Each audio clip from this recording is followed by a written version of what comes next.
Hey guys, here for another episode of Cobra's Corner, and despite the lighting, it is the middle of the day. Yes, it's a cold, horrible day in Britain, so I can do nothing with lighting apart from use far too much electricity. Anyway, I come today before you to bring you Botcon Banzai-tron, which is another Vangelicious review. Yes, that's right, another one. So thank you again, Chris. Probably thank you again in the video for helping me get this guy. He's very cool. I love him. The colours are awesome. So I can't gush anymore. So let's get on to the toy. Though, no, it's been a while since I've done a review, so I apologise for that. So if I'm a bit rusty, if you would, please forgive me. So, on to Bnazai-tron. And we're back with Bnazai-tron in his boat mode. And I gotta say, for a boat, this guy's really kind of cool. Like off the top of my head, I can think of maybe 4 that use boats for transformers. This included as one of them. Yeah, this bit may be transformed incorrectly. I can't remember exactly how to transform this guy because he's a little bit fiddly, I'll be honest. But back to the boat, it's a really cool boat, and I do like how it's got these Cybertronian symbols just plastered on the side. I'm sure Chris McFeely has translated these and put them on Wikipedia or something cool like that. But all in all, he's a really nice boat, though like I say, if I transform this incorrectly, it's because it's a little fiddly, but the back's a little messy. But I think that's down to me, to be honest.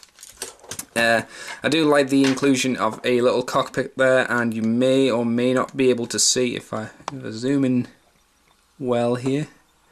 Yeah, you can see that they've got little seats. Again, really nice detail, not something that they had to include at all there, but I really appreciate them having it. And of course he's got the little Energon star, which he didn't originally come with, but I gave him it because it was cool. And of course you can put him into his battle mode, which is you pull the tab on the top here, which, yeah, flips the guns up, and one's always slightly floppier than the others, which ain't cool, but whatever. It's an okay gimmick. And then you can pull down these bits here for no real reason. I don't like that feature. Yeah, it makes sense for the robot mode slightly more, but for this, not so much. Can't say much more about the vehicle mode. It's got quite a few wheels on the bottom, so you know, if you don't want to try and float this guy in the bathtub or something, you can push him along on the floor. Really good detail all over this guy. So I suppose, because I can't really think of any more to talk about here, just get onto his robot mode.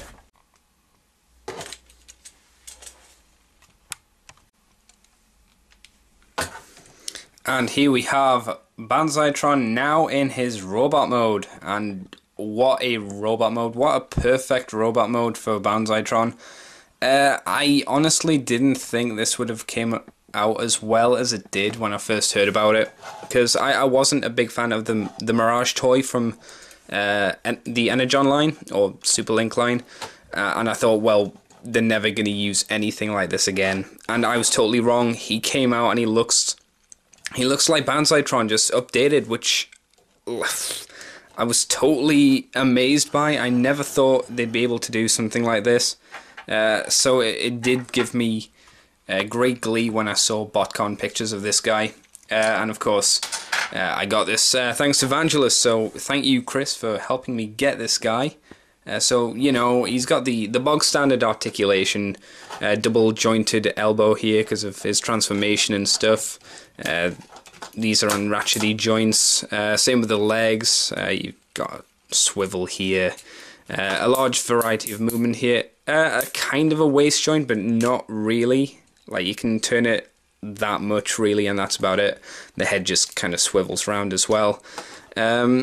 Hands don't do anything, they just kind of sit there, and you know, like before, you can flip out the wing things here for whatever reason. I still don't really understand the need for it. And of course, when you pull the thingy here, we get the over-the-top shoulder cannons, which I'd agree look better for this than they do for the boat. But that's just my personal preference, to be honest. Though I don't display them like that.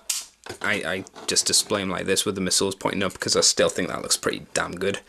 Now, there was one thing I think this guy was missing, and that was a sword.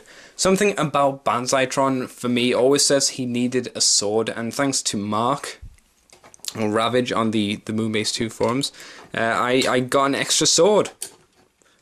And he he really does improve with it.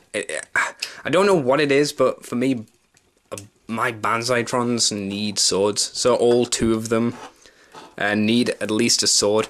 And I think originally they were going to do it because these panels here slide off a lot with great ease compared to the Energon one. The Energon one, they're pretty stuck on there, but for this they just slide in and off, or on and off, whichever way you want it. So that has led people to believe that maybe there was going to be another feature where you combine the 2 halves of the side of the boat there, and it created a bigger sword. That never happened, but you know, what can you do? It's a Botcon toy. They're not going to go all out like Hasbro would do, because they just don't have the budget.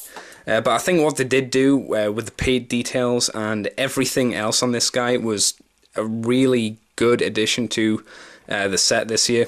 Though I didn't get all of it, I got most of it. And of course these bits I forgot to mention are on ball joints as well, so that's cool. You could argue that these bits do limit the amount, or take up a lot more room because they have to lean back, or you could, like, I don't know, put them over his head and then combine them together for some kind of crazy uber sword death attack or something. I don't know, something crazy like that anyway. So we'll just knock these down. So if you can, I would say get Banzai-tron, because it's Banzai-tron and there's nothing wrong with having crazy amounts of him. People wonder why he's so cool, and even if you don't know the character, I think you should admit that the colour scheme for this guy is pretty impressive. Grey, the greens, the purples. If you're like me and you grew up in the early 90s and late 80s, this was the colour back then, like in your face all the time. So yes, I think this is all I can blurt out about Banzai-tron. It's been a while again since I've done a review. Apologise again for that. Getting back into the swing of things, so this may be a little rough. But until next time, guys, thank you for watching, and I'll see you for something else in the future.